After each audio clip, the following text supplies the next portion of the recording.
Hi, I'm Mike Corrigan. I'm one of the authors of Multidimensional Education, a common sense approach to data-driven thinking. And right now I want to share with you, there's part of chapter 2 on easy, it's called Easy as Cake. So this is kind of like my cooking show. It's called Half-Baked Ideas.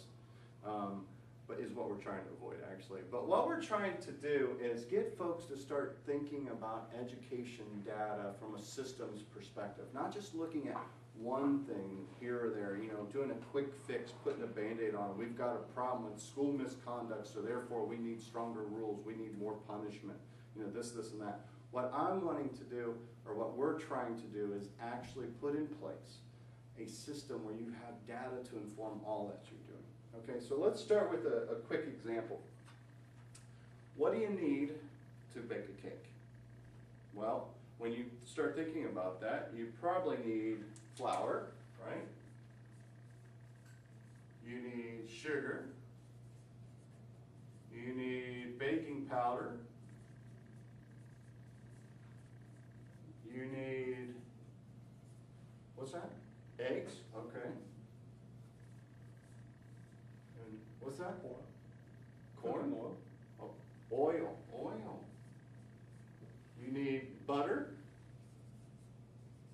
I'm sure you need a few more things, but definitely in my world you need chocolate. Right? So we have, and there's a bunch of other ingredients we put into this. And when we mix these all together with perfect ingredient dosages and levels, and we beat it for a while, we put it in a pan, we put it in an oven at the perfect temperature for the perfect amount of time, we get the greatest invention ever created by man, cake. Okay? But let's think about this for a second. What if we didn't mix it together? What if we just focused on these parts separately? Because separately, to me, they're not as powerful, maybe except for the chocolate. But how many of you would enjoy eating a nice 2 cups of flour? You know, how many of you would possibly be interested in eating a whole cup of sugar? I know my 3.5-year-old would, but how many of us adults would actually do that?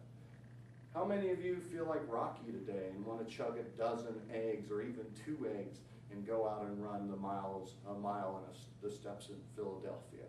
You know, I don't think there's too many, right? Elvis had a lot of butter. We know what happened to him. But like I said, chocolate's about the only one here that we'd really want to eat alone, right? So separately, they're not that great. They're not that tasty. They don't have that impact. But when we mix them all together in that fashion, we get cake. And this is the basis to systems theory. And systems theory is a great way to, folks have used this theory to study organizational behavior, organizational success. And we have a lot of terms in systems theory like feedback and open systems and entropy and first order change and second order change and equifinality. You know, there's many ways to get to the end, right? So we cover a lot of these systems theories within terms within the chapter. And we do this because what we're trying to get you to do is to start thinking about the dimensions that truly create this wonderful, you know, cake in education. You know, we can't just focus on school climate without improving the leadership, without improving the community engagement level, without improving the curriculum expectations and how instruction's being perceived there. We have to improve all of these things in order to really start getting a real good look at academic achievement. So this is the end of my cooking show. I hope this brings a little more clarity to that section called Easy as Cake in Chapter 2.